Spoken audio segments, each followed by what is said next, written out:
In this video, we will explore one of the most momentous events of World War II, D-Day, from the German perspective.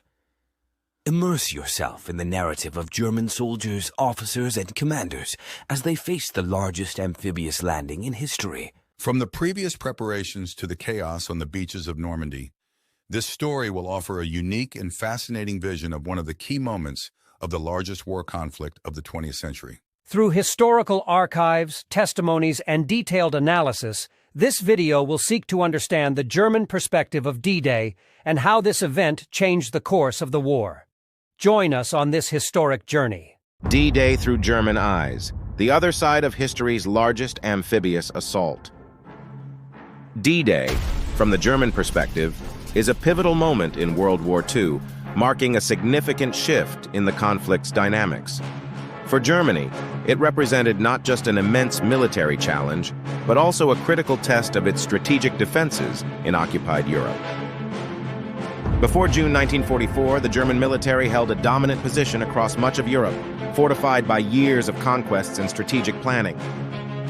This control, however, was increasingly threatened by Allied forces, necessitating robust defenses and continuous strategic adjustments by the Germans. The strategic importance of Normandy was underscored by its location and the German belief that it could serve as a potential site for an Allied invasion. This led to extensive military fortifications throughout the region, integrating it into Germany's broader defensive strategy against the anticipated Allied offenses. Hitler's Atlantic Wall was a formidable line of defenses stretching along the European coast from Norway to Spain, designed to repel any Allied invasion. In France, these defenses were especially concentrated, featuring bunkers, landmines, and obstacles intended to thwart any amphibious landings on the beaches. Erwin Rommel, tasked with fortifying the West, played a crucial role in enhancing the German defenses in Normandy. His first-hand experience in mobile warfare led to significant improvements in the Atlantic Wall, emphasizing speed and strength to counter the expected Allied assault. German intelligence had some awareness of an impending Allied invasion but failed to pinpoint the exact location and time. Misled by Operation Fortitude, which suggested landings at Pas-de-Calais, the Germans were unprepared for Normandy as the focal point. The Allies' extensive deception plans, including fake radio traffic and dummy equipment, successfully diverted German attention from Normandy. This misdirection caused the Germans to spread their forces thinly across a wider area, weakening their ability to defend any single location effectively. As D-Day approached, the German military's readiness varied significantly. While some units were well-equipped and battle-ready, others were less prepared, suffering from shortages in manpower and resources due to the prolonged war. On the morning of June 6, 1944, the first reports of Allied landings reached German commanders, sparking confusion and disbelief. Initial intelligence was fragmentary, leading to delays in mounting a coherent response. Immediate reactions from German commanders were mixed. Some underestimated the scale of the invasion, considering it a diversion, while others called for swift reinforcement. This indecision delayed the deployment of reserves, giving Allies a crucial foothold. The mobilization of German reserves in response to the Allied invasion was swift but fraught with confusion. Delays and miscommunications hampered the effectiveness of these reinforcements, which struggled to reach the front lines due to the constant Allied aerial bombardment. Personal accounts from German soldiers stationed at Normandy reveal a mix of shock and resolve. Many were unprepared for the scale of the invasion, facing a relentless onslaught that tested both their training and their morale. These first-hand experiences underscore the chaos and intensity of the battle. The Luftwaffe, once the pride of the German military, found itself severely outmatched on D-Day. Their limited engagements were ineffective against the dense Allied air cover, which provided crucial support to ground troops and hampered German movements. German naval forces faced a formidable Allied fleet across the Normandy coast. Despite their efforts to disrupt the landings, they were overwhelmed by Allied naval and air superiority, limiting their impact and resulting in significant losses. German artillery units initially played a critical role in the defense, targeting the invading forces with barrages. However, Their effectiveness diminished as the Allies established beachheads and moved inland, using their own artillery to suppress German positions. Counterattacks by German forces were a critical component of their defense strategy during the D-Day landings. Commanders deployed several armored divisions in an attempt to drive the Allies back into the sea, using the rough terrain to their advantage. The use of panzer divisions was especially notable as these units were among the most formidable elements of the German military machine.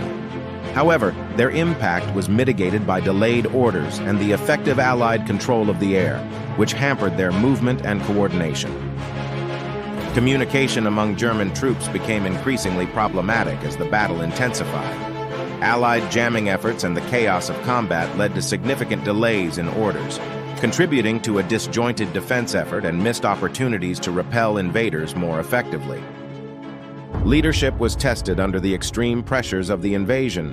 Key decisions had to be made swiftly, yet the hierarchical nature of German command often slowed responses, allowing the Allies to establish stronger footholds along the coast. Allied air superiority proved to be a decisive factor during D-Day. Constant aerial bombardments and strafing runs not only disrupted German reinforcements, but also instilled fear and confusion among the troops, severely impacting their ability to mount an effective defense.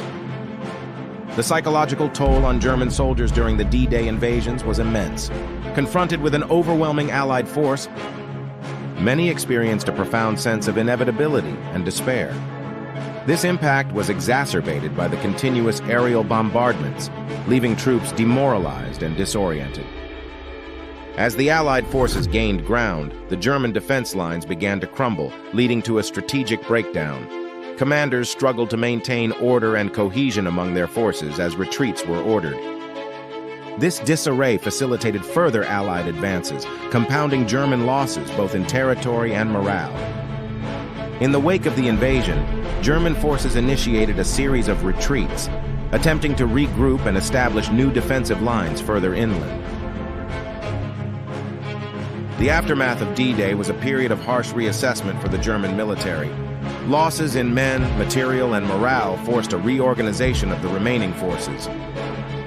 This reevaluation was crucial as Germany prepared to defend against further Allied advances, marking a pivotal shift in their military strategy. From the highest levels of command to Hitler himself, the reaction to the Allied invasion was one of shock and fury. The failure to repel the Allies at Normandy was seen as a significant breach of Germany's defensive capabilities, prompting immediate military and political repercussions. The German military underwent a crucial period of introspection following the D-Day invasion. Lessons were learned about the inadequacy of intelligence and the importance of flexible command structures, which influenced subsequent defensive strategies as the Allies advanced further into German-occupied territory. In the aftermath of D-Day, German civilians faced increased hardships as the war effort demanded more resources and the Allied bombing campaigns intensified. The invasion marked a turning point, ushering in a phase of relentless pressure that stretched German morale and resources to their limits. D-Day's influence on Germany's strategic direction in World War II was profound. With their forces stretched thin on multiple fronts, the German High Command was forced to make difficult decisions, prioritizing where to defend while gradually retreating from occupied territories. The German High Command was forced to make difficult decisions, prioritizing where to defend while gradually retreating from occupied territories. In Germany, reflections on D-Day have evolved over the decades, initially viewed through a lens of defeat. Contemporary interpretations recognize the complexity of the event and its pivotal role in the broader context of World War II, shaping modern German military and cultural identity. Summarizing the German perspective on D-Day, it is clear that the invasion not only marked a significant tactical loss, but also a critical turning point in World War II. It forced Germany to confront its vulnerabilities and ultimately led to strategic overhauls and an accelerated path to war's end. Thank you for joining us on this journey through history. We hope you found this unique perspective of D-Day from the German side fascinating. Don't forget to subscribe for more historical content and leave a like if you enjoyed the video. See you in the next episode.